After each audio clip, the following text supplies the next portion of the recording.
What's up, guys? Finally got a little bit of fall weather here in East Tennessee. Let's get right into the Q&A. Thoughts on carb cycling? It seems like it's a pretty effective tool, um, just from observing others. I've not done like carb cycling like as it's written, but I do.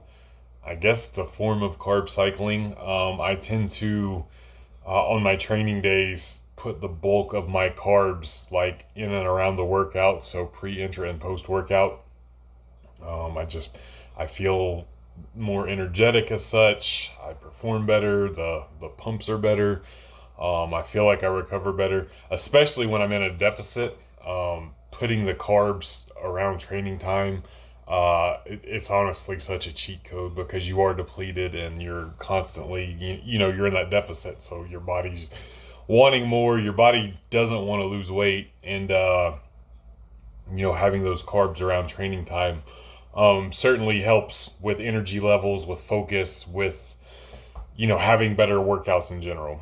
At what bench weight do you usually see most people's progress slow down? That's honestly very, very individual. I've seen people, speed run their way to 315 and then hit a wall. I speed ran to 405 and hit a wall. Some people hit that wall before two plates. Again, super highly individual. I don't think there's really a regular commonality that I've observed anyway. That it's like this is the de facto place where most people start to slow down. For me, what was my progression rate from 500 to 550 on the bench press? So I first hit 500 in 2014, and I hit 550 in 2019. So it was 5 years to get those 50 pounds. And for context, it was probably 5 years, maybe 6 or 7 total. They weren't consecutive because they were broken up, but just training years um, to get like to 500. So probably 6 or 7. I know like it was under 2 years to get to 405 for me. I trained for almost a year when I was in high school and got to 275. Then I didn't lift for a while, and then when I started lifting again, I went from like 235 to 405 in a year. And there was probably some hit or miss training in there, like not legit training. So for me, about 2 years to get to 405. I think 6 or 7 to get to 500. So from 405 to 500 in training years again, because there was some time apart from not lifting at all. So 405 to 500 was probably like 4 5 years, and then like 5 years from 500 to 550. Squat frequency, intensity reps to squat over 300 and get to 405. There's no set number. Like this is something that we've got to, as a community, get our minds away from. That you need to do this specific sets, reps, intensity to get from this to that. That's not how it works. There are a myriad of ways to improve any given lift. There's what I would suggest is finding a program that you buy into, a cookie cutter program, be it 531, be it Juggernaut, Cube Method, Conjugate, even though that's not my favorite. But find something that you personally buy into and believe in, and fucking attack it, and you will get results. Worst case scenario, if you don't want to, look up Prilipin's chart and do your work sets based on Prilipin's chart and increase numbers as you go. That's probably the simplest way. Just especially for squat in particular, and deadlifts. Bench press, you may need a little bit more than what Prilipin's chart has, but for squats and deadlifts, it's great. And most of the cookie cutter programs out there are you're doing Prilipin's chart anyway. Any tips on beating a bench plateau, and what rep schemes do you like for the big three? So going back to what I just said, there's no real thing. So if you're in a bench plateau, you have to change a variable. Whatever you're doing, you have to do something else. If it's adding more volume, which is typically what I'm going to look to first, is to add volume. And this is without knowing, if you're on some high volume program already, then you probably need to decrease the volume, but that's typically not the case. But I don't have any context on you personally. But you have to change a variable. You have to change something. It's like I said, I look to volume first. What accessories are you doing? To what intensity? What volume are you doing those? What secondary movements are you doing? What variations, if any? You're not doing any, add in a variation. You've been, benching 3 times a week for the last year. Maybe bench 1 time a week, and then 2 times a week do some other variation. It's a little bit harder, et cetera, et cetera, et cetera. You got to change a variable. Bottom line, you got to change a variable, and change one variable at a time so you can make note of it and see what's happening there. But you got to change a variable. What rep schemes do I like for the big 3? I don't like any particular rep scheme personally. I'm not married to anything. Let me walk that back a little bit. I like 5s. I like 5s. I like triples. I think those are fantastic. But there's a time and a place for everything. I've done 20s, I've done singles. My CrossFit birthday workout last year, I was doing sets of 40 getting ready for it. Typically speaking, for squats and deadlifts, I like a little less volume than I do for bench press. So squats and deadlifts, that 5, 6, 7, 8 range tends to be pretty great. For bench press, my warm-ups, I'll warm up to a heavier single, and then, you can 5s to 15s maybe, extend that rep range a little bit. And again, I'm not saying that there's anything super special about any one rep scheme, but personal preference for like squats and deadlifts is lower volume, 3 to 8 is probably my sweet spot. And then for bench press, like 5 to 15. And then there's a time and a place for singles and stuff too. Have I ever had pain in my shoulder from doing OHP? I've not.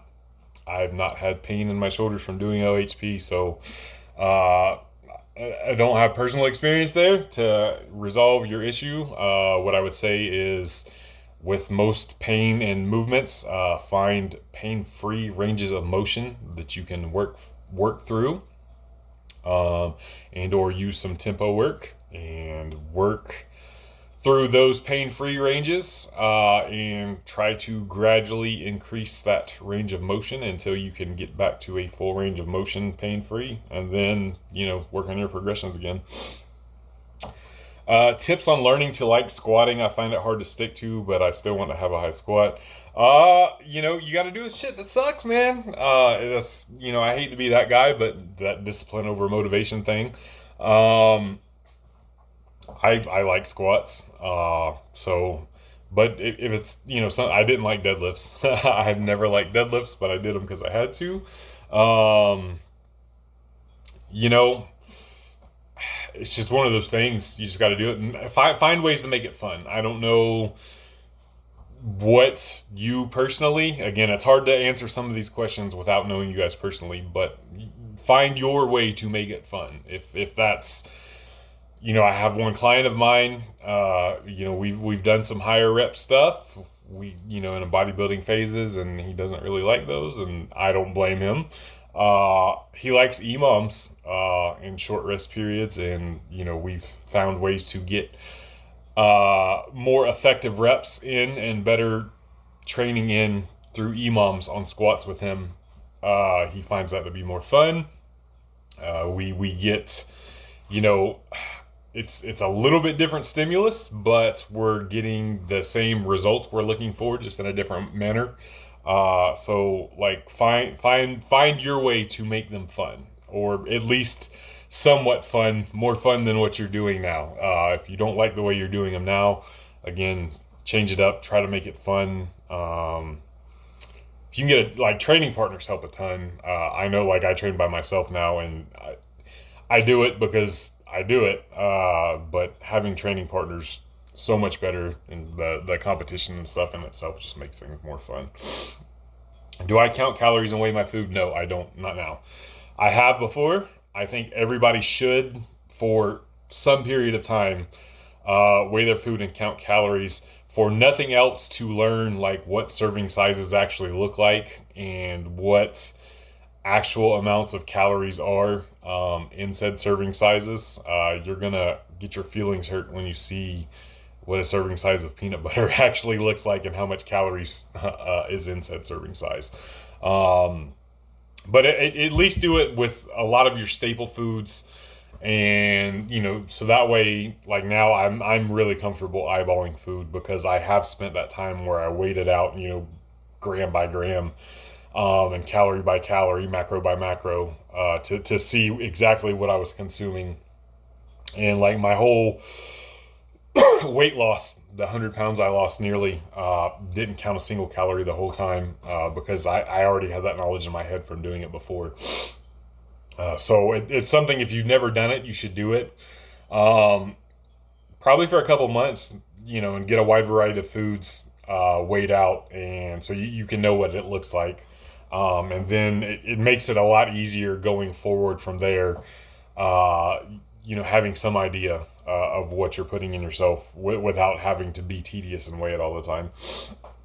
How do you progressively overload in a busy gym? Like, if you often have to do lifts out of order because they're taken. I've never went to a busy gym. Thankfully, I live in a small town, so it's never been an issue for me. I also have like a garage gym, and I also go to the gym I go to at like 4 in the morning on the weekends when nobody's there. So not an issue I deal with. What I would say though, and I don't know if today's culture is with it, but generally speaking, anytime I've ever asked somebody to work in, nobody has ever said no.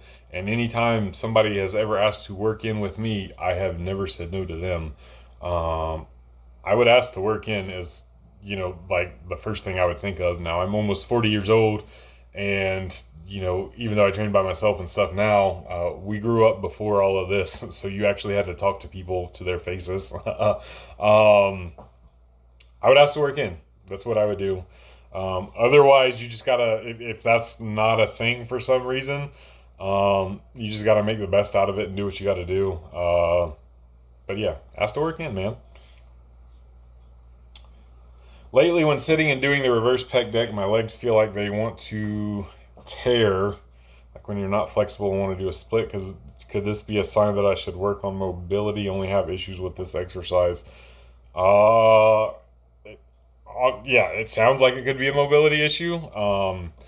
Without seeing you and how you're setting up for that exercise, which seems weird. Check the way you're setting up for it. I don't know. You're the first person I've heard of that happening, but I can't envision a way of setting up that would make you feel like that. I think there may be some underlying issues there that need addressing. Do antagonistic supersets reduce performance on a compound exercise like the bench? So, like, if you're doing like a bench into a row, as you do whatever 3 sets, 4 sets, whatever the case may be, yes, it's going to detract from your bench a little bit, just by the nature of it, because you're generating more fatigue than you would be if you were just doing bench, rest, bench, rest, bench, rest. But depending upon what your goals are, it's not that big a deal. Like if you're just looking to build muscle and stuff, I wouldn't worry about it too much. If you are looking to maximize your bench press output, then I would definitely not be doing that. How much are strength gains predetermined by one's very first efforts early on? For example, grown man squats 85 kilos by 5 after 6 months of training. Is it reasonable to assume this person will ever be able to squat 150? And same if somebody today squats 250, is it possible the same person in his life ever struggled with 80 kilos? I want to say Greg Knuckles did a paper on this, and where somebody started wasn't really that big a deal. Obviously, there are differences in people, and sometimes, it does show early on. But you don't know until you know. And some people start like ahead of the game, and then, for whatever reason, they just don't have it in them to make the improvements along the way, and vice versa. Other people start, looking like they don't have the best genetics, and turns out like after 5-10 years of training, they end up doing really well. So there can be some indication, but I wouldn't buy too deep into this. Especially if you're saying after 6 months of training. 6 months of training is not a long time. That's not enough to really indicate much of anything. So yeah, no, I wouldn't look into that at all. And I just accidentally pressed the button and lost the last question. Where is it? Okay. Who is healthier, a morbidly obese person or a roided bodybuilder? Neither one of them are healthy. That's the bottom line. Like, neither one of them are healthy. I don't think it matters who has slightly better blood work than the other. Both of them definitely have health issues. Depending upon how long somebody has been, on gear, roided out, that stereotype and how big they are. But let's assume like they're both 300 pounds. One's 300 pounds and on all the gear and lean and shredded. One's 300 pounds and morbidly obese and doesn't really exercise. They're both not healthy. To what degree, I'm not a medical expert. I can't say. But both of them, if they continue on their paths, are probably going to run into significant issues. I don't think it's worth arguing about who is or isn't healthier. Because they are both not healthy people. Peace!